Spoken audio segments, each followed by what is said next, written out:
Welcome to the Conscious Radio Network. Become enlightened, have fun, and tell all your friends and family to share with everyone they know. You can watch us on YouTube and Rumble while following us on Facebook, or find us on X, Instagram, and TikTok. Our podcasts can be found on Libsyn, iHeart, Spotify, Apple Podcast, and more. Most of all, remember to go to our official website at consciousradionetwork.com for past episodes, future shows, and scheduling. We also want to welcome our international audience. Don't stop now. Enjoy the community. Subscribe or follow today.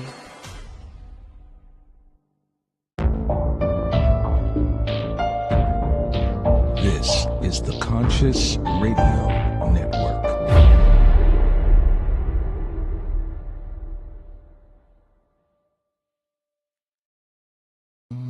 Good day, everybody, wherever you might be on this spaceship we call Earth. Welcome to Conscious Radio Network's The Seance. I'm my host, Reverend Dr. Paul Meckes. If this is your first time tuning in, please click subscribe, like, share, comment, and also don't forget to follow wherever you listen to your podcasts.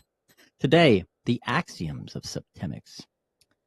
Quite an extensive bio, but I'll get through it. With over 50,000 hours of study and practice of multiple dimensions of human potential and development, he received a classical education at a Jesuit military prep school, accepted into engineering school while still a junior in prep school, and attended college on academic scholarship, graduated with a Bachelor of Science, cum laude. While still an undergraduate, he began the study of alternative arts and sciences, which today would be described as transformational and holistic. After 28 years of formal education, he had a long career as a human development engineer. He has successfully treated and or trained hundreds of clients and is the inventor of Septemics and several consciousness expanding systems. His areas of expertise include psychology, philosophy, theology, psychology, science, engineering, mathematics, law, literature, history, music, organization, metaphysics, military science, human potential, political science, physical culture, and education. Let's welcome back to the school. I lost my breath there. Let's welcome back to the seance today, Jim Marshall. Welcome back, brother. How you doing? Hi, Paul. Good to see you. Happy New Year. Good to see you again. Happy New Year. Merry belated Christmas. And it's going to be an interesting year. Maybe an interesting 4. Mm-hmm. And but I tell you, let's do a quick recap. That is extensive areas of expertise. Right. How did you get? Well, our focus is on Septemics. How did a little bit of a backstory on Septemics and how this evolved? Okay. So the first thing I should say is that I am the discoverer of hitherto unknown natural phenomena, which greatly aid in the understanding of people, from which I invented a revolutionary practical philosophic system called Septemics and published it in the book, Septemics, Hierarchies of Human Phenomena. Septemics is a philosophical science based on the fact that many phenomena related to humans occur in a sequence of 7 levels. Literally, the word septemics means of or pertaining to 7. Septemics comprises a collection of scales or sequences, each of which breaks down various human phenomena into a hierarchy of 7 steps. There are 35 such scales, each of which is unique. And together, they span the spectrum of human experience, by which I mean any problem, dilemma, difficulty, situation that any person has related to human beings can successfully be analyzed by one or more of these scales, usually more than one. Yeah. And I tell you what, human behavior is complicated, and it definitely gives you a guide. And let me bring up the book for those who would like to look for it. That is the cover. You can find it. Where can they find this book? Oh, you can get it on Amazon. You get it on Barnes & Nobles. You can get it from the publisher Author House. If you just type the word Septemics into a search engine, you get hundreds of responses, including all the people selling the book. Yeah. Yeah. And it's available hardbound, softbound, and ebook. Cool. And also for those who are watching this for the first time, this particular subject, go back into our videos on YouTube, specifically and only on YouTube, on our YouTube channel, Conscious Radio Network, and go look at the instructions. We did some instructions. Usually it was about 2 to 3 at a time for each episode.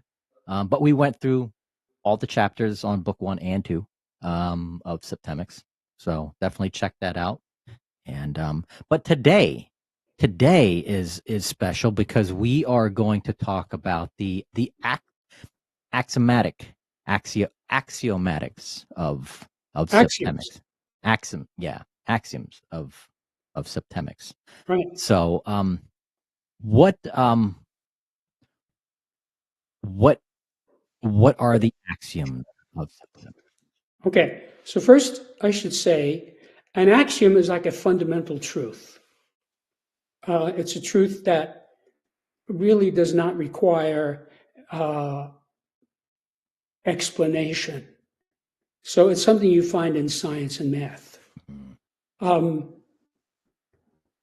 This is something like what, the 12th show we've done together? At least, yes. Well, so the first one was a general discussion of the subject, and then in the subsequent ones, we discussed specific septemic scales. Now, when I say scales, let me give you some context. Some people ask me, what book is your book like? Having gone to school for 28 years, I have to say in all candor, I don't think there's ever been a book like this before. But each of these 35 scales is expressed in what you could call a spreadsheet or a table. Yeah. And that table is comparable to the periodic table of elements. But instead of it being for elements, it's for the 35 different subjects that are analyzed by Septemics.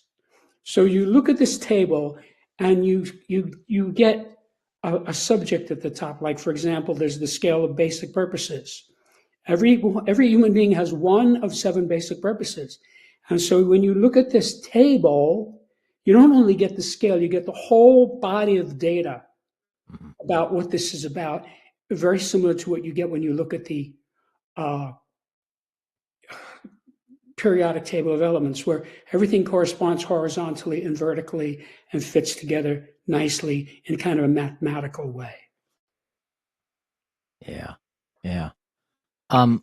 So I want to say the axioms, for those of you who want to see them, are on my website, septemics.com. You can go there and read them. They're not in the book. I didn't want to make it too challenging, but today I'm going to explain the axioms of Septemics, and then you'll understand, if you have any previous knowledge of this, you'll understand exactly what the subject is, exactly how it fits together, exactly what makes it work, because these are 12 axiomatic truths about Septemics. Yeah.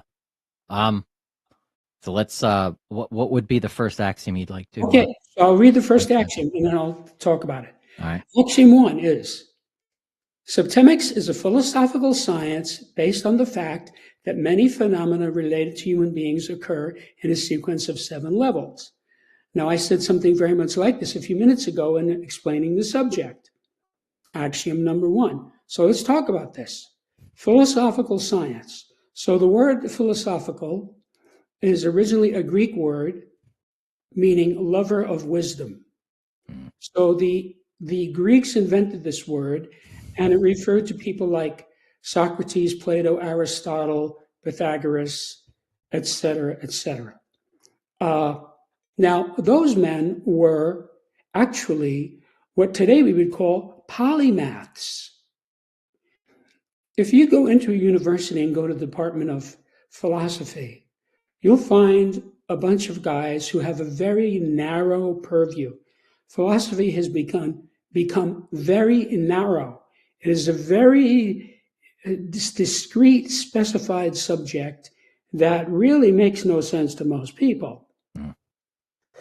And whereas the original word of philosopher are people who are polymaths, which is what I am, a polymath. So that's what philosophical is about. It sort of fits in with my polymathic expertise.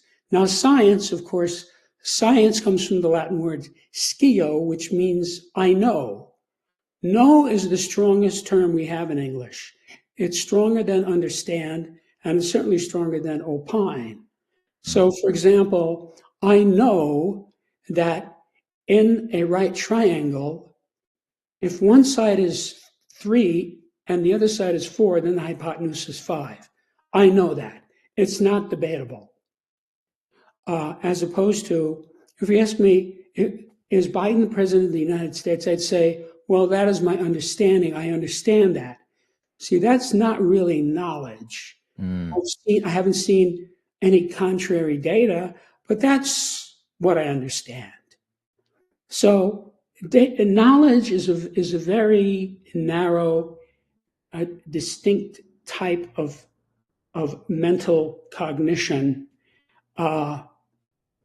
So when we talk about a philosophical science, this is very precise, it's axiomatic, and it's incontrovertible. So as far as the sequence of 7 levels, this is something that I discovered accidentally, and I researched it, and I found that there were 35 septemic scales. So each septemic scale breaks down the corresponding area into 7 levels in the same way that a beam of white light which shines through a prism will become a rainbow of 7 colors. So that's Axiom 1. Any questions? Not yet. Okay. Shall I go to Axiom 2? Yes, please. Okay. Axiom 2 is, Septemis comprises a collection of scales or sequences, each of which breaks down various human phenomena into a hierarchy of 7 steps. So again, this is an axiom I cited at the beginning of the show. Now, as I said, each of these scales is expressed in what you could call a table or a spreadsheet. So on the left side of the page, you see the actual scale itself. And then going across the table, you see all the data that correspond to it. Because to have a workable philosophic science, simply having the scales I knew was not enough. I had to expand this to make it accessible and usable for the average person.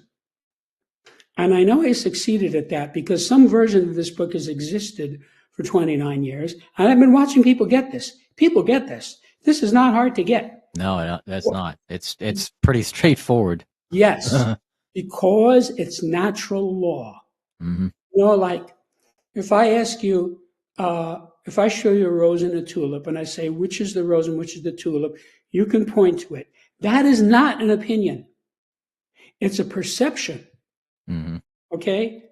So there is no opinion in these scales. I worked on this book for 25 years to make sure there was no opinion in the scales. They exist the way Newton's 3 laws of motion exist, the way the Pythagorean theorem exists, the way the formula for the volume of a sphere exists. You know, it's axiomatically true. Now, you could get into a discussion about what words I use to describe it, because in order to express this to how to use English, and anytime you write, there's always an art to it, which means there's some choice. So I could see people saying, well, why did you use that word? I will tell you, I spent many hundreds of hours, maybe thousands of hours, going through this to make sure I got the right word. Now, when I say the right word, we are limited by the English language. So, you know, the word, it has a meaning in a lexicon. That's the meaning that I use. And I got the word that after much study, I thought was the right word to name both the scale itself and the 7 levels in the scale. So any questions about Axiom 2? No. Okay? Axiom 3 is, Septemics is based entirely on natural phenomena and empirical observation. There is no theory of septemics. No theory at all. People talk about my theory. I have to correct them. Wait a minute. This is not a theory. This was empirically observed. Septemics is a descriptive science in the same way that botany or astronomy or zoology are descriptive sciences. There's a thing called a rhinoceros, okay? It's not an opinion. If you know what a rhinoceros looks like, you look at it, you say, that's rhinoceros. There's no opinion. It has nothing to do with belief. That is the thing that we use the label the rhinoceros for. Yeah. It is a species, okay? Or a chrysanthemum, okay? If I say, what kind of a flower is this? You say, it's a chrysanthemum. That is not a belief or an opinion. Factually, it is a chrysanthemum. When you look at the flower, you're actually viewing the phenomenon of the chrysanthemum. The actual light waves that come to your eye are phenomena. So that is why this is about human phenomena. Now, I want to clarify, people sometimes try to make this congruent with human behavior. It's true that this is very helpful in understanding people, but this subject is much bigger than human behavior. There are many scales that are completely outside of psychology. Psychology is defined as the study of behavior, and most of the time it's the study of human behavior. So this is much bigger than psychology. In fact, I want to clarify, this is a separate subject.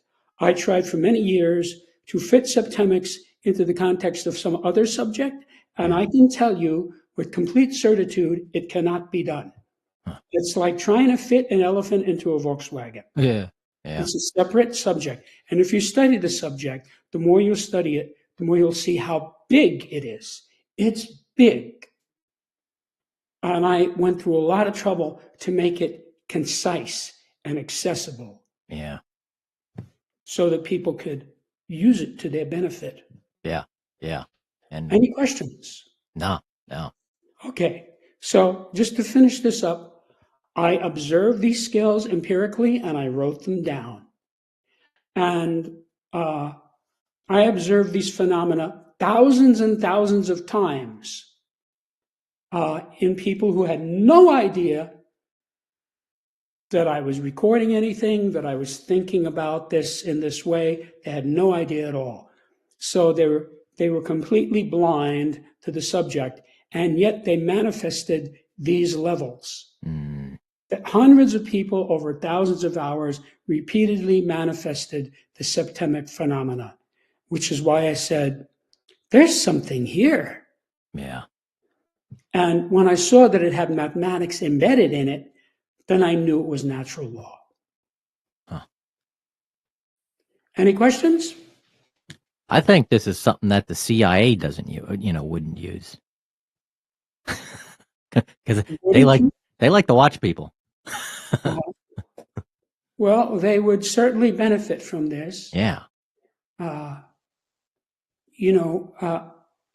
will tell you that very downscale people, and when I say downscale people, I'm talking about psychopaths, sociopaths, narcissists, professional criminals, war criminals, corrupt politicians, et cetera, morons, insane. They're not going to get this. No. I mean, you could give this book to like some drug dealer, who never graduated high school. Number one, he wouldn't read it. Number two, even if he did read it, he wouldn't understand it.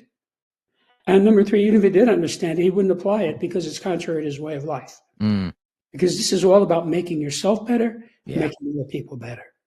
And people like that are not interested in that. So this subject is not for them. Yeah, got that right. Can I go to the next axiom? Yes, you may. Okay. Axiom 4, this one is a little longer. Being at or near the top of any septemic scale is both a cause and effect of being at or near the top of any other septemic scale. And being at or near the bottom of any septemic scale is both a cause and effect of being at or near the bottom of any other septemic scale. So, putting this another way, if a person is high on a scale, it tends to correspond to him being high on another scale. There are people who are generally upscale people and people who are generally downscale people. Yeah.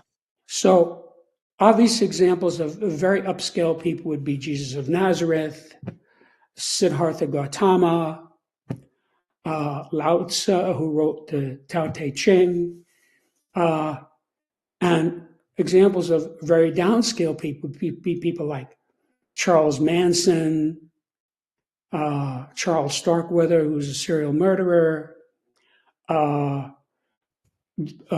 Genovese, a mafioso who was a psychopathic killer. Yeah. So those are very downscale. And that is why they like that, because they're at or near the bottom of these scales. So what this tells you is there is some correspondence across scales. So if you find somebody who's at level 6 or 7 on a scale, be alert for him to be at 6 or 7 on other scales. Mm-hmm. And similarly, if you find somebody who's at 1 or 2, be alert for him to be at 1 or 2 on other scales. Yeah. So obviously this is not uniform, but you have to realize it's a cause and an effect. So if you're at, let's say, level 2 on the scale of basic purposes, that to some degree will cause you to be at a higher level on, let's say, the scale of choice. And if you're high on the scale of choice, that will probably correspond to you being at a high level on the scale of basic purposes. So there is some correspondence, and it goes both ways. It's both a cause and an effect. Yeah. Yeah. So this explains why you have upscale people and downscale people. And this subject is extremely beneficial in that it gets you to spot both groups. Mm-hmm. So you can observe a person and he manifests some very low level on a scale. And if you continue to study him, you might see that he's at some very low level on another scale. There tends to be some correspondence there. Yeah. And so it tells you stay away from that person. If I see somebody who's at or near the bottom on 3 or 4 scales, we're done. Done. Yeah. Okay, have a nice day. Goodbye. I move on. Because you're looking at somebody who's going to cause a lot of trouble. Because 95% of the trouble on Earth is caused by people who are at or near the bottom of these scales. Mm. And the opposite is also true. You know, if I see somebody who's high on several scales, right away my antenna goes up, this is somebody I want to be around. Yeah. Doesn't mean they're going to be on high on every scale. But if you find somebody who's fairly high on several scales, and then they have a few scales where they're a little bit lower, you can tiptoe around those lower ones because you know what they are. Yeah. So, for example, I know somebody, a very good friend of mine, who is what I would call a political extremist. Okay, so if you look at the scale of politics, that's either level 1 or level 7, depending on what side you're on. Either way, I explained that most of the trouble is caused by political extremists. I mean, terrorists are political extremists. Yeah. People who fix elections are political extremists. So now, other than that, this is a very upscale person. So I know when I come to that, I'm just going to tiptoe around it. See? Yeah. And so I can preserve a relationship. So, for example, I have 3 sisters. 2 of them are conservatives and 1's a liberal. I get along great with all of them. You know why? I just tiptoe around the subject. Yeah. Yeah. So I don't let it, because I'm not going to allow that to become an issue. And you can do that with upscale people. So you might have some girl that you really like who you want to date, and you find that she's just very low on the scale of choice. So the way to handle that is don't expect her to make choices quickly or easily or correctly. She's not going to. Yeah. So you might say to her, I found a lovely restaurant for us to have dinner. It's called Armando's Cafe, and I made reservations for it. You're not saying to her, where would you like to have dinner? Because you'll be there for 2 hours. Oh, yeah. Got that right. See? So that's a perfect example of how you can sort of go around it. And that preserves the relationship. You do not allow that one bad apple in this person's personality barrel to ruin all the other apples. Yeah. The other 33 or 34 might be very nice apples, meaning high on the scale. Most people are high in some scales and low in other scales. Any questions? No. Okay. So axiom number 5. In moving from one septemic level to another level, on any septemic scale, one can only move to an adjacent level. It is impossible to skip a level. This is actually, it sounds like a limitation, but it's actually a very good thing. Because once you find somebody's level, whether it's your own or another's, you know exactly how to predict. If that person improves, he's going to go up to the next level, and you know what that is. Yeah. If he deteriorates, he's going to go down one level. Somebody who's at level 2 is not going to just go to level 4. He will go to level 3 first before he goes to level 4. So this is very useful in predicting what people are going to do. So, one of my ongoing frustrations with governments is they try to initiate governments in places where the extant government is several levels below the level they're trying to get to. So if you have a fascist nation, they cannot move directly to democracy. That is impossible. Democracy is level 3. Fascist is level 5. They're going to have to go through 4, which is socialist. And for example, there's a chapter in the scale of government where I go through the entire history of the United States in one paragraph and show how it went from being a level 1 government, which is libertarian, down to being a level 5 government, which is fascism, which is what we have. Yeah. So this is not subtle once you know the information. So it's important to understand. Think about this. If you're on the first floor and you want to go to the 5th floor, one way or another, you must go through the 2nd, the 3rd, and the 4th. Whether you take the elevator, the escalator, the stairs, or go outside the building and use a rope ladder. You have to go through those levels, okay? So that's why crash diets and crash exercise programs do not work. Okay? So you have some guy, he's 50 pounds overweight, and he wants to look like Arnold Schwarzenegger for the summer. That's not going to happen. No, he might be able to lose 25 pounds, but that's not Arnold Schwarzenegger, see? That's an improvement. So this is, trust me on this, I've been using this material for most of my life. Even before I got the idea of writing a book, I was working with this material.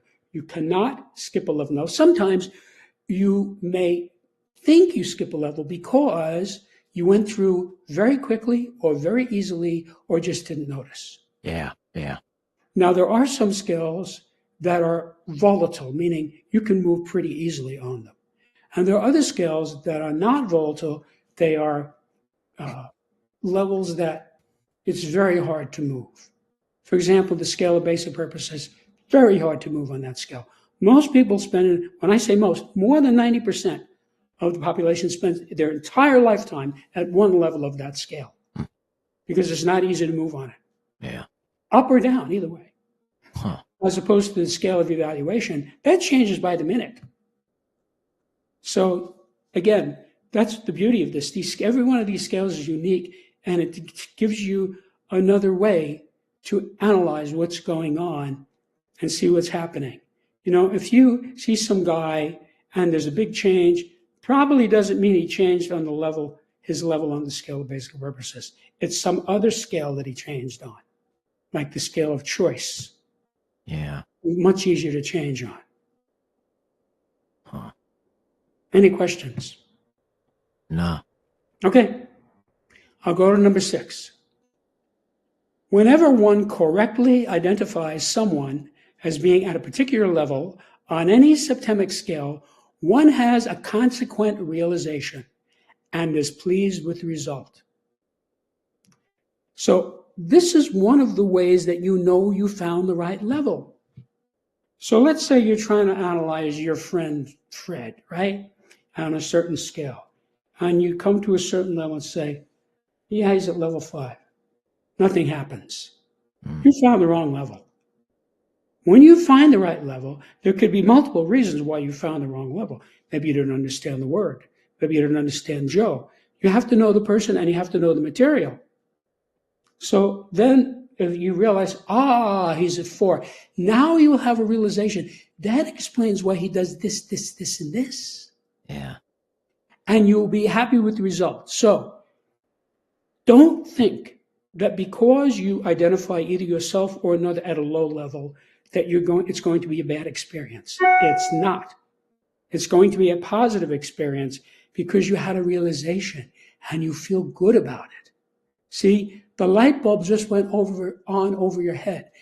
Now I understand. Now I see why Mary and I couldn't have a relationship. See, that's a positive thing. Yeah. The relationship was a dog for 6 months. Okay, it doesn't change that, but now you understand it, which is a good thing. See, you feel happy about that. So that's what this axiom is about. Now, of course, the word correctly comes in there, meaning you have to get it right. And I just explained that. If you get it wrong, you're not going to have a realization because you got it wrong. Yeah. When you get it right, you can say, now I see why he does bop it, bop it, bop it, bop. So that happens 100% of the time. So that's part of the power of this. You have an insight. So let's say you find yourself on the first scale. You have an insight. And then you go to the second scale. Now, when you go to that second scale, you bring that insight with you. You're a little bit smarter. So it's a little bit easier to use the second scale than it was the first scale because you're a little smarter. Yeah. So when you use the second one, that's where I am on that scale. That's another insight. Now, these two insights travel with you to the third scale. So you see, this is a virtuous cycle. There is a snowball effect. The more you use septemics, the smarter you get. The smarter you get, the easier it is to use it. The easier it is to use it, the more you use it. And the more you use it, the smarter you get. Yeah. So it just keeps going in a circle like this. So you might look at a certain, I wonder where Joe is on the scale of equanimity, right? So you look at it and say, I can't figure this out. I don't see it. I'm not getting this. That's all right. Go to another scale. Where is he on the scale of choice? Now this I can see. He's at level 3. That's pretty good. See, and explains why he does X, Y, and Z. Mm-hmm. Now, at some point, let's say you figure out Joe on 10 different scales. You later go back to the scale of equanimity, and you will then be able to see it. Now I see what it was. Yeah. Because you're bringing all of that insight about Joe with you to it. So if you try a scale and it doesn't ring the bell for you, that's okay. Go to another scale. You have to remember, every person is at some level on every scale. There are no exceptions. So it's not like you say, well, I guess he's not on the scale. No, you just didn't get it. It's like solving a math problem. You couldn't solve it. So you don't know enough math. So you study more math, you come back and now you can solve it. It's the same type of a thing. Mm-hmm. This is a technical subject. Oh, yeah. There's Yeah. no emotion in this. There's no opinion in this. These scales exist in nature and they've been there for thousands of years. I just happened to stumble onto it and write it down and was stubborn enough to spend 25 years working on this book so that it would be presented in a way that the average person would be able to get it. Mm-hmm. I mean, I understood all this before I started writing the book, but my idea was I want other people to have this information too. Yeah. So it was a lot of work to express it in a way that would make sense to people. Yeah, that's I could see how the tedious part of it is get it to where you can explain it to the layman. Be like, because when I get some ideas and I've got some theories and stuff that I want to explain, it's like, holy crap, how in the hell? It might be easy for me to see it in my mind, but trying to lay it out for the layman, forget about it. It's like, whoa, this is going to take some time. Right. Yeah. I worked with this for many decades before I was able to articulate it perfectly. And that articulation is in the book. That's why I published the book. I looked at it, I said, this subject has been around now for 25 years. I'm not going to live forever. It's workable. I'm going to release it. Yeah. And I'll tell you the truth. Oddly enough, thousands of people all over the world are using this. Nobody has ever come to me and say, I think you were wrong on this scale. I think it's this, this, and this. That has never happened. I mean, I'm entirely open to that. I give my email address on the website. If you want to send me an email, so no, I don't agree. It's not that. It's this. I'll be happy to. Just I'm always happy to learn more. Yeah. That has never happened. Huh. That's a good thing. I mean, yes, it means I didn't waste 25 years writing this book. Yeah. Yeah. Now, of the 35 scales, since writing the book, has any new scales been discovered? Nope. The book has been out 4 years. Yeah. So since that time, I have not come across any septemic scales. Now, sometimes I come across scales that are not septemic scales. Like, for example, I have observed as a serious student of theology that every religion has 3 levels. It has a level that I would call religion, and it has an upper harmonic that I would call spirituality, and a lower harmonic that I would call superstition. Yeah. So that's not a septemic scale. It only has 3 levels. So that is a phenomenon that exists in nature, but it's not septemic. So it's not in the book. But yeah, nobody has suggested any. I haven't found any. And as an inquisitive person who's always learning, I sometimes say, I wonder if there's a scale here, and I never find it. Yeah. I'm not saying there aren't any other scales. There may be. In fact, I suspect there are. There may be skills that I'm just not smart enough to see. Maybe somebody from another planet who has a much, much higher IQ might have some of these other scales. Yeah. Well, we put it out there, put it out there on the airwaves and say, hey, have a contest. Anybody can discover another septemic. I actually say in the book, if you come up with a septemic scale, please send it to me. Yeah. And I'll be happy to publish it with attribution in a future version of the book. But that has never happened. And I have to tell you, I've done about 325 interviews.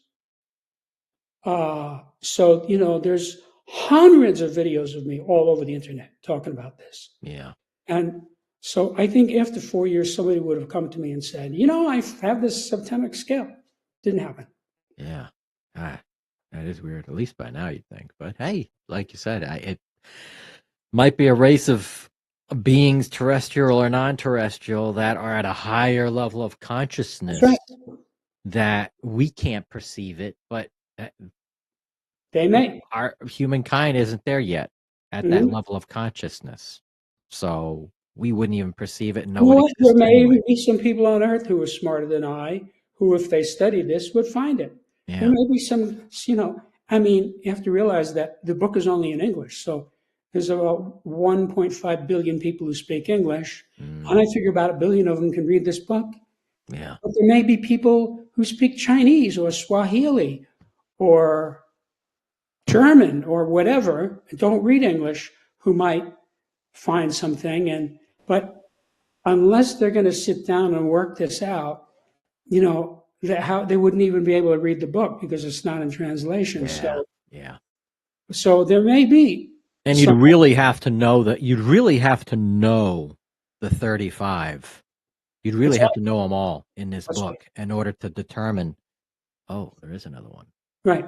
But when you look at it, like I would think of it this way, like, okay, I think I know all 35, but I think there's this one, but it's not in the book. But then you realize, well, yes, because it's similar to, the scale of thought or the scale of motivation or something like that. So yeah, or it could be faulty too. Yeah. People sometimes. I had a client of mine, an associate, who, when I was writing the book, came to me and said, I think I found a septemic scale. Take a look at this. And I did, and it wasn't a septemic scale. It had 7 levels, but didn't work. Yeah. See, these scales are inherently mathematical. They fit together like a Chinese puzzle. Every scale has interlocking parts. And that is what led me to really work on this when I realized this is natural law. And the reason I know it's natural law is because it has mathematics embedded in it. So you can't just take 7 things and list them and say it's a septemic scale. Where's the mathematics? Now, if you look at the table, you can see all the interlocking parts. Yeah. There's something mathematical to this. And I could say a lot more about the math, but there's a lot of people who are allergic to math, so I'm not going to do that unless they ask me. Yeah. Let me bring the picture of the book. Hey, come on. There we are. There we go. There's a picture of the book. So can I go to the next scale? I mean, yes. the next axiom? Yeah. Okay. Axiom 7. Every septemic scale is unique and exists independently of any other septemic scale. This is actually very good news because by virtue of the fact that these 35 scales are each unique, it spans the spectrum of human experience. You see, what you get from scale A and what you get from scale B are completely different things. What they have in common is that they have 7 levels. It's natural law. There's a mathematical underpinning to it, and it's axiomatically true. But beyond that, they have nothing in common. So, because of that, I do not believe there is a human situation that will not respond to analysis by septemics. And it's been 29 years since I started writing the book, and I've been in touch with hundreds of people about this, not to mention all the people out there who I don't even know are reading it or whatever.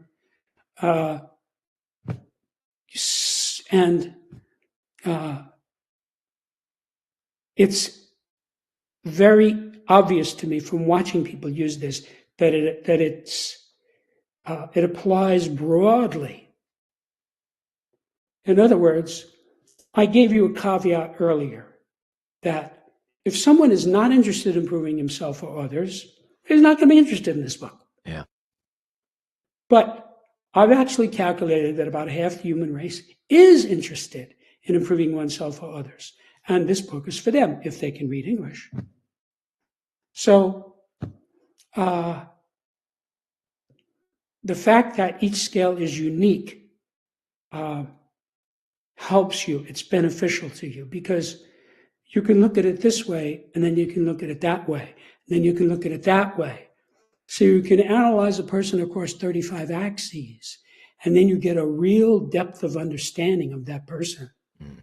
So at the back of the book, you probably noticed there are 3 actual septemic analyses that I did of actual people I knew. Now, I was careful not to mention the name or even the gender. So this is absolutely anonymous. Nobody knows who these people are other than the author. But I went into exquisite detail analyzing all of these people against 35 scales. So if you look at that, you can get an unbelievably detailed analysis of a person. By the time you analyze a person across 35 septemic scales, guaranteed you understand him better than he understands himself. Yeah. Any questions? No. Okay. Axiom 8. Every septemic scale has an inherently mathematical structure. This is how I discovered it. I had a 6-level scale, and then one day I realized that a client who was at a level on that scale that I had not previously observed. I could see what that level was, and so it was obvious to me where to insert it. When I inserted it, the scale manifested mathematically, meaning all of the data jumped out at me. And it went at that moment from being a line, which is what a scale is, to a plane, which is a whole body of data, which is why they're expressed in a table in the book. Every chapter has a table telling you that whole scale and the corresponding information. So if this were not inherently mathematical, I wouldn't have figured it out. I wouldn't have written the book. I wouldn't have been able to analyze it this way. Yeah. So take it from me. I took 26 semesters of math, and I loved every minute of it. This is inherently mathematical. Now, if you want to come to me and say, how's that mathematical? I'll tell you. But it's fairly obvious if you look at it that this fits in this way, and this fits in this way, and this corresponds to that, and then there's this line over here, and the whole thing is a mathematical structure in the same way that the periodic table of elements is a mathematical structure. Periodic table of elements is inherently mathematical. Yeah. I mean, it's studied in science, but math is called the handmaiden of science. So don't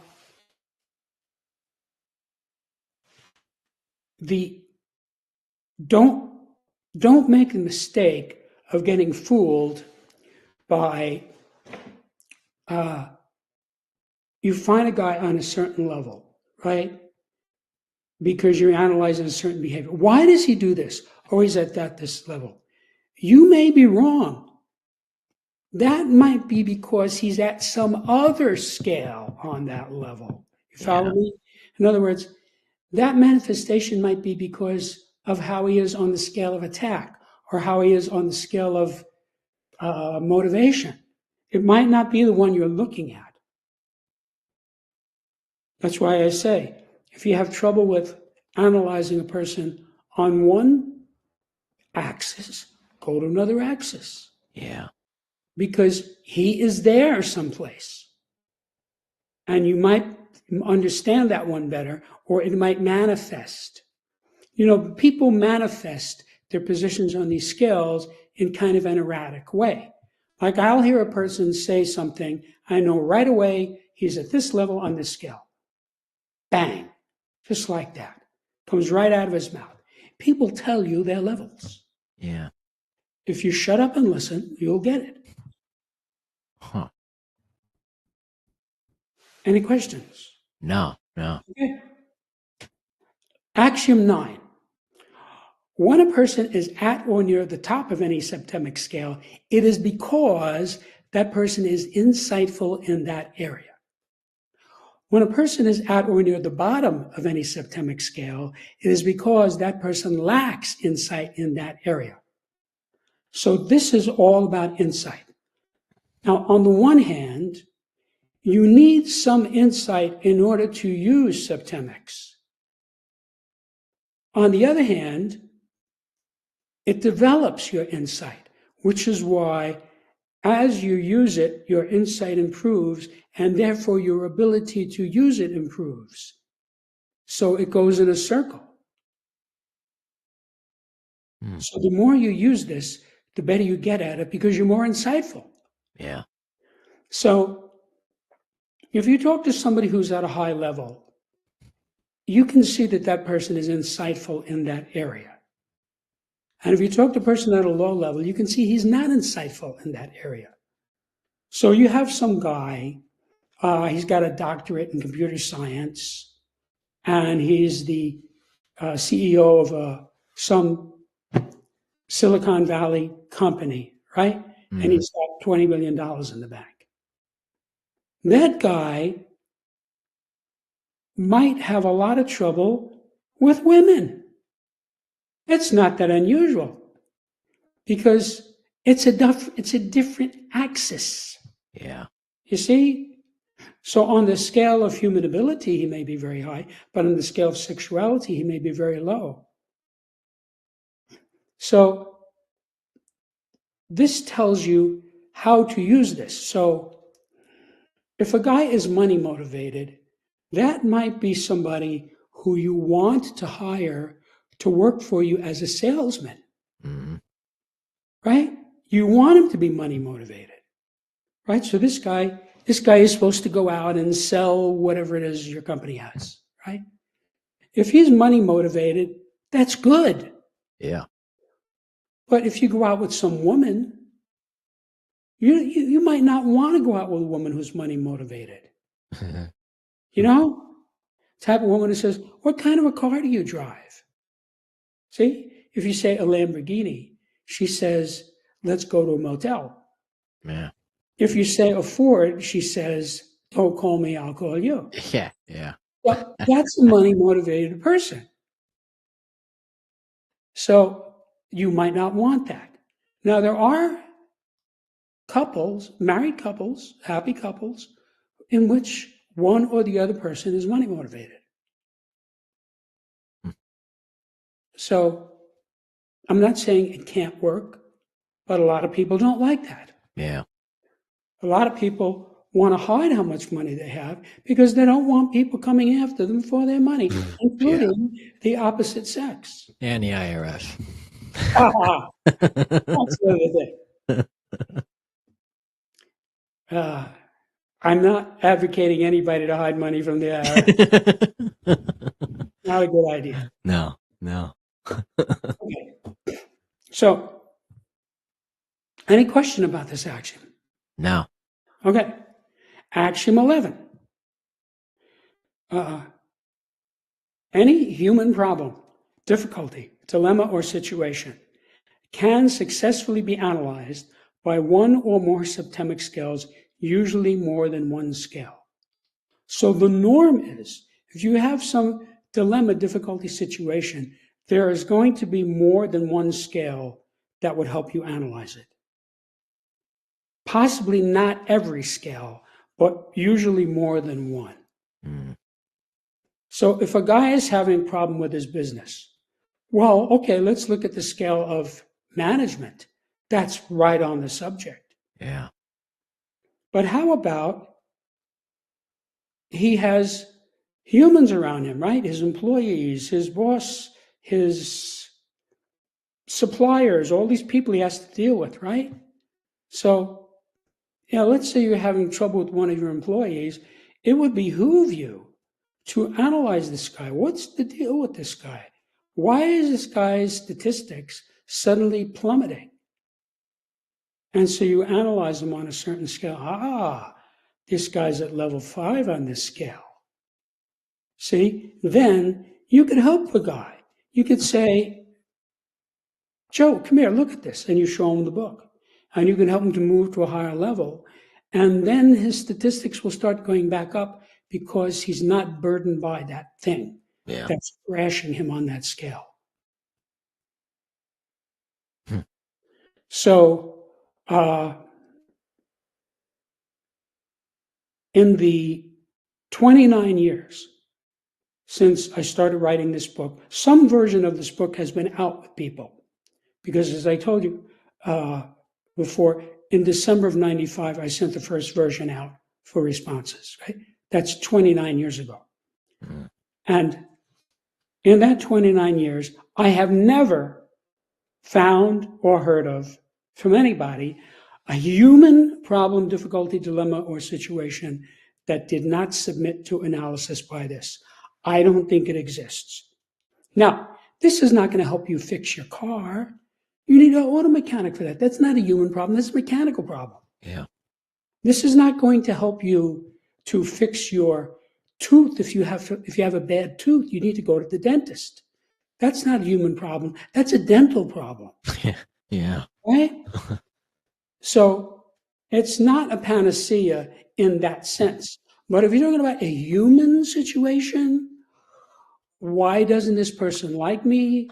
Why can't I get along with Mildred? Why does my mother yell at me all the time? Anything that has to do with people, there's always going to be at least one scale, usually more than one, that will help you to analyze that. And if you can't find it, it either means you don't have the data on the person or you don't know the data in the book. Now, very often, people who give you trouble are covert. Right? You could be dealing with some guy, and you have no idea that he's a drug addict. This guy goes home and does cocaine every night. He keeps that a secret. He's not telling you. That's going to have a major impact on his life. That's going to affect these scales. Yeah. So if you were to know that, that would facilitate your analysis of him. You see?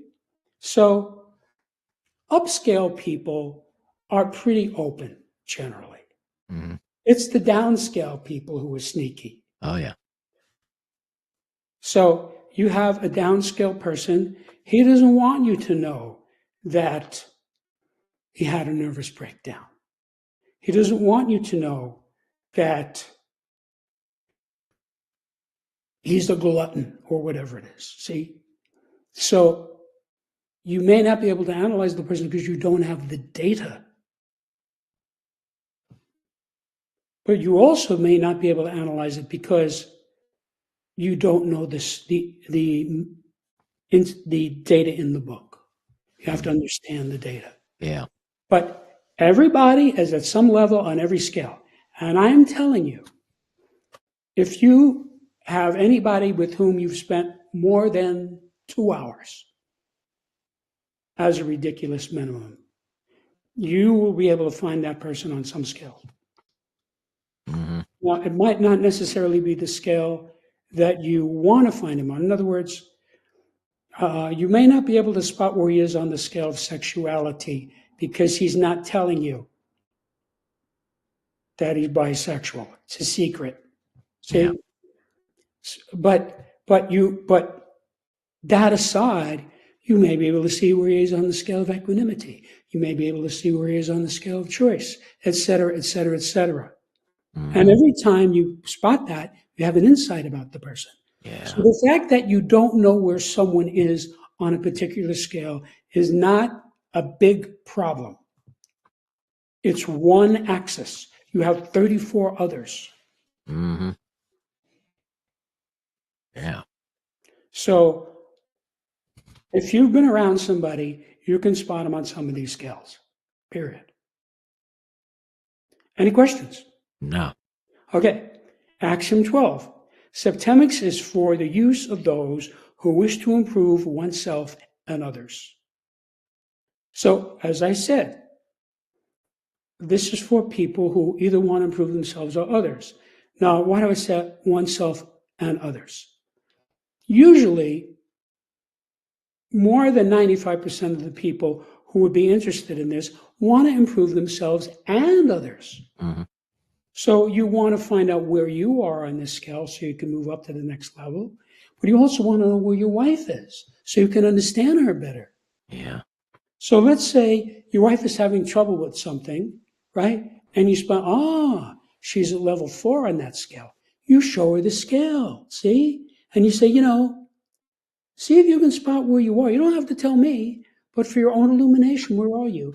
And then once you know where you are, you can move yourself up to level 3, and then you will be doing better on that one scale. Yeah. I tell you what, that would be a good subheading. Septemics, Hierarchies of Human Phenomenon, and How to Understand Women. Yeah. Well, an awful lot of guys have given up on that. Yeah. Might sell a lot putting that on the book. Yeah, but it's with the subheading, the subtitle of it is Analysis, Prediction, and Management of Human Affairs. Well, it doesn't matter male or female, it's still human affairs. Mm-hmm. It works equally. Yeah. Any questions about Axiom 12? No. Okay, so I covered the axiom. Those are the 12 axioms. Now, I got a question. I haven't seen one yet, if there is one. Is there some sort of like, I'm a visual person. I mathematical and visual and stuff like that. Is there some sort of like an isometric representation of all 35 in one in action, so to speak, that you, if you were to look at it, you'd be like, whoa, this is what it looks like. No, because each scale is unique. So the data on scale A has nothing to do with this data on scale B. Mm. Having said that, there is the axiom that if one is high on a scale, it's both a cause and an effect of being high on another scale. Mm. So the way that works out is, let's say a guy has a big realization on the scale of equanimity, and he moves up a level. And there is a good chance that will facilitate his moving up on other ones. This is very important if you want to help somebody. So you find a guy's level on a certain scale. You do with him whatever's necessary to move him up a level. Now, when he goes to all the other ones, that will help him. So, as I said before, you become more insightful about the person. And then you can help him with another scale. So you can say to him, that's great that you moved up a level on the scale of equanimity. Let's take a look at the scale of choice, because you may have observed that he's at level 5 on the scale of choice, which is a low level. Don't tell him. Mm. That's counterproductive, and people don't like to be evaluated. Yeah. Just show him the scale of choice. Say, take a look at this. See, when he looks at it, he's going to say, well, I can see right away. It's definitely not 1 or 2. I don't even get those. It's got to be 3, 4, 5, 6, 7. So you say, okay, read it, and then you can get it exactly. So he reads it, he comes back and says, well, now that I read it, I can see him at level 3. Yeah. See, so now we know where he is on 2 scales. So presenting all of them together would be counterproductive. Mm-hmm. Because you have to work on these separately. Yeah. It's like, you tow a car into a mechanic. The mechanic, right away, he says, this guy's radiator's leaking. So he's got to figure out, well, is it the radiator? Is it the water pump? What's really going on here? See, that's his job. Yeah. Okay, so he fixes it and the radiator's not leaking. That doesn't mean he fixed everything wrong with the car. There could be 10 other things wrong with that car. Yeah. You see? Then he might find that the fuel filter is clogged, needs to be changed. So then, see, that's a different axis. You follow me? Yeah. Different part of the car. It's not the cooling system, the fuel line. So he then changes that. Now maybe the car runs fine, right? So you go back, what was wrong? Well, it had this and it had this. And this is an important thing for engineers to know. Like if somebody brings me an amplifier and says, I want you to fix this, right away I test the tubes. This tube is dead. I replace it. That doesn't mean it's fixed. I have to see, does it run now? Maybe it does. If it doesn't, then I have to say, well, let's check the power supply. Oh, power supply is no good. We need a new power supply. We put that, now it works, you see? Yeah. It's a different part of the machine. And that's what these axes are like. So this is human affairs through the mind of an engineer. This is how engineers operate. Heck yeah. Heck yeah. So, this engine, this rocket engine is not igniting. Could be 20 things wrong with it. We don't know why it's not igniting. So we look at this, we look at this, we look at this. See, that's like different scales. We fix this, we fix this. This part might be worn out. Let's swap that out for a new one, okay? That might fix it, but it may not. Maybe that's not what was wrong with it, see? So this really helps you in understanding people. At first blush, you may not be able to find a person's level on a particular scale, but go to another scale. Yeah, go to other ones. And find as many of them as you can, and then come back. And then you can say, well, I know so much about this person, I can see he's at this level. Mm-hmm. See? So using it facilitates using it on another axis. Yeah. So this is a very user-friendly system where if you're willing to pay attention to people and study the material, you can get it. Because we already know everybody is at some level on every scale. And so therefore, it's not like you're looking for something that may not be there. It's like your blood pressure. Everybody has blood pressure, right? I have no idea what your blood pressure is right now.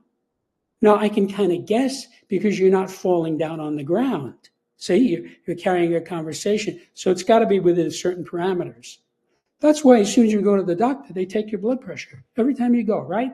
You've noticed that, right? Yep. You go in and say, I hit my head, or my nose is running, or my foot hurts. Doesn't matter. They're going to take your blood pressure because they didn't know it. Because it changes, right? Yeah. So sometimes they take my blood pressure. Oh, that's a little low for me, because I know. So it's like that. Every person has a blood pressure. You don't know what it is, but it is there. If the person does not have a blood pressure, it's not a person, it's a corpse. Mm-hmm. Yeah. So it's not human affairs anymore. It's graveyard affairs. Yeah. White coat syndrome.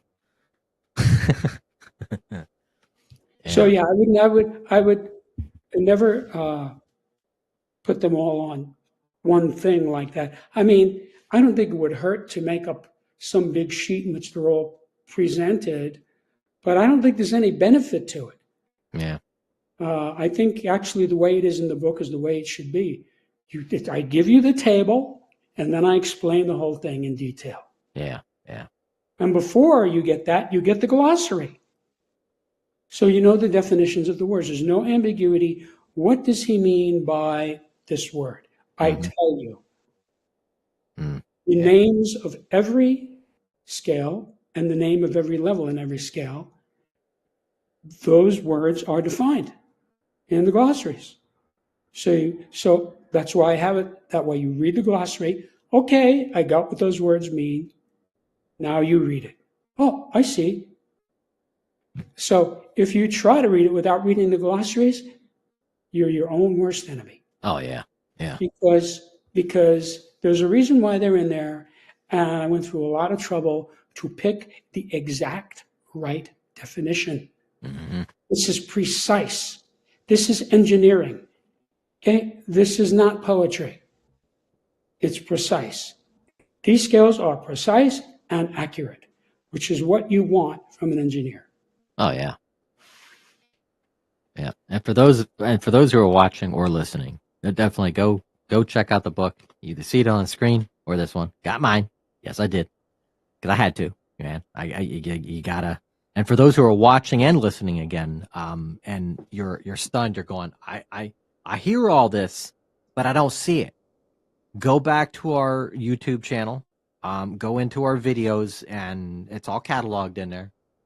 There's a bunch of episodes of our instructions, and we spent at least an hour for weeks and weeks and weeks if not months, going over either 2 or 3 chapters at a time. There was been a couple times we went over 1 chapter, and because it was a lot of information.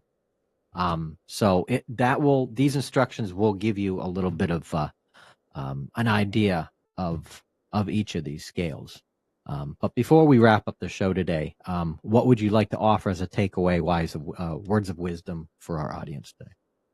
I'd like to say that the data in this book is vital for every person and can help you to achieve your goals faster and easier by explaining what might otherwise seem to be inexplicable. When you read this, it is, as one reviewer said, an eye-opener. You say, whoa, I never thought about that before. But there's a lot of that. And you see how these different behaviors interlock. You see the mathematics in it.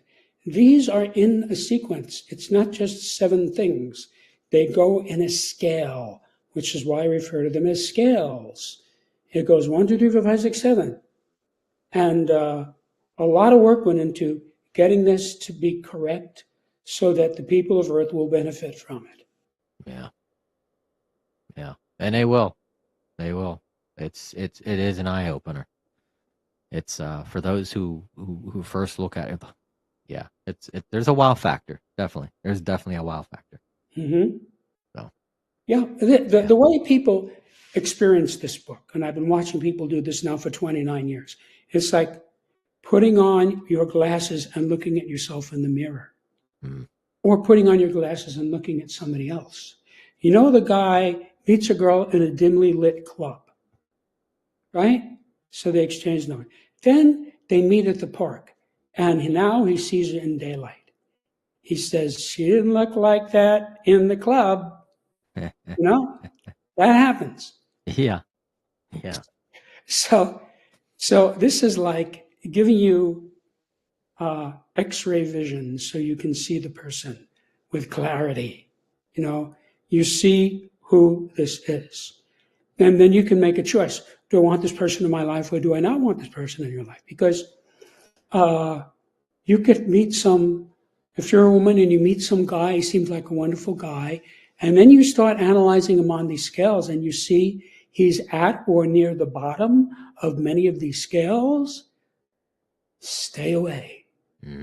Because that guy's going to give you trouble. He may be upscale on certain scales, but you have to make a judgment. You know, how important is this? Like, you know, I have housekeepers come in. I've had lots of housekeepers, and I'm not concerned about what their vocabulary is like. I'm not concerned where they are on the scale of sexuality or the scale of scholarship. It's not relevant. Yeah. I want to know, do they do what I expect a housekeeper to do? Show up on time, do the job the way I want, go through the checklist. You know, if they don't, they're not doing a good job. But there could be things that are relevant. In other words, the scale of human ability. Where is this housekeeper on the scale of human ability? See, if this person is a professional housekeeper, professional is fairly high on that scale. You see? So yeah, this person is a professional housekeeper, does a nice job, knows exactly what they're doing, they don't break anything, they do everything you want them to do. That's a pro. Yeah. Well, you see, on the scale of human ability, that is relevant. I don't care if they're gay or bisexual. It's got nothing to do with it.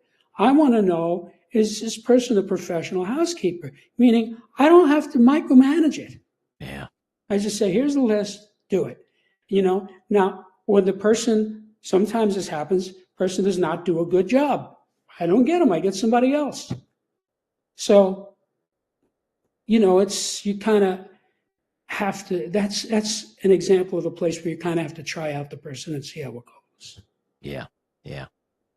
So sometimes you get a person who turns out to be an amateur, and it shows up. When they try to do the house, they don't know what they're doing.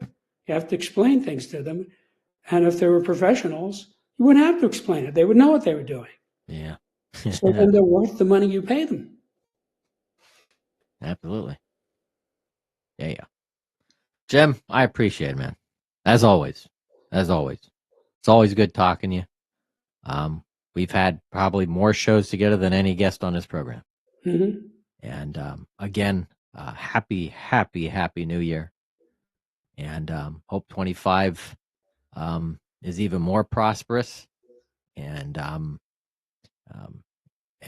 more opportunities with this book, with the work that you've been last 29, 30, almost going on 30, isn't it? Going on 30 years since 29 years since the yeah. first version of the book. Shit. But yeah, I mean 25. I think I don't know. I think something might be breaking through with this book. There's gonna be a breakthrough somewhere. Okay. I'm feeling it. And but keep in touch. If there's any other breakthroughs on Septemics, let me know. Let me know. And Okay, Paul. And similarly, if you need help with anything in the book, just contact me. we'll do. You get to page 113, you say, I don't know what the hell he's talking about here. Just shoot me an email or whatever, and I'll tell you. Heck yeah. I'll explain it. Awesome. That doesn't even though my email address is available and I'm an easy person to find, that hasn't been happening. I mean, I went through a lot of trouble to write this in a way that people get. Mm-hmm. So that hasn't happened. But if it does happen, I'm happy to answer questions. Yeah. Yeah. Usually, if somebody doesn't get it, they have a misconception of some kind. Yeah. They didn't study the glossary. Or when they did study the glossary, there may have been a word in the definition that they didn't understand. Mm-hmm. And so they misunderstood the definition of the word in the glossary. And so then when they read it in the chapter, it didn't make sense to them. Yeah. Like, there's a scale of equanimity. A lot of people are going to say, what the hell is that? It's equanimity. So I tell you exactly what it briefly, this is what equanimity is. So if you, that's why I say the way to use this book is start on the first line of the first page and read it and then say, do I understand this? Does this make sense to me? And if the answer is yes, go to the second line. If you get to a place where you get stuck and say, I'm not getting this at all, stop. Mm-hmm. Get busy, talk to people, look at the videos. There's hundreds and hundreds of videos on this, on specific scales. Let's say you're not understanding the scale of control. Find the seance presentation that has the scale of control and listen to it. Yeah. And then send you an email. Yeah. So I haven't had trouble with that, but I'm always happy to you and your listeners. If anybody wants to ask a question, I'll be happy to explain it. And this is an entirely new subject, so it takes something for people to grasp this. Mm-hmm.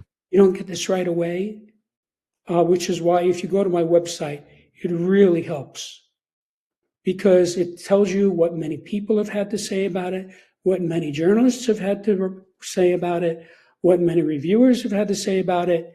You can read sections of the book itself, and there's even a pre-recorded introduction to Septemics, which you can listen to. And if you listen to that, you'll kind of understand what it is after 15 minutes. So I went through a lot of trouble to make it easy for people to understand this. Yeah. Yeah. Cool. So thank you, Paul. You're very welcome. You are very, very welcome. Everybody, thank you. Thank you again for watching Conscious Radio Network's The Seance. And again, go check out Septemics at www.septemics.com. Thank you, Jim. Blessings. Thanks, Paul. Happy New Year again. You take Thank you very care. much. Blessings, my friend. And thank you, everybody, for tuning in, and we will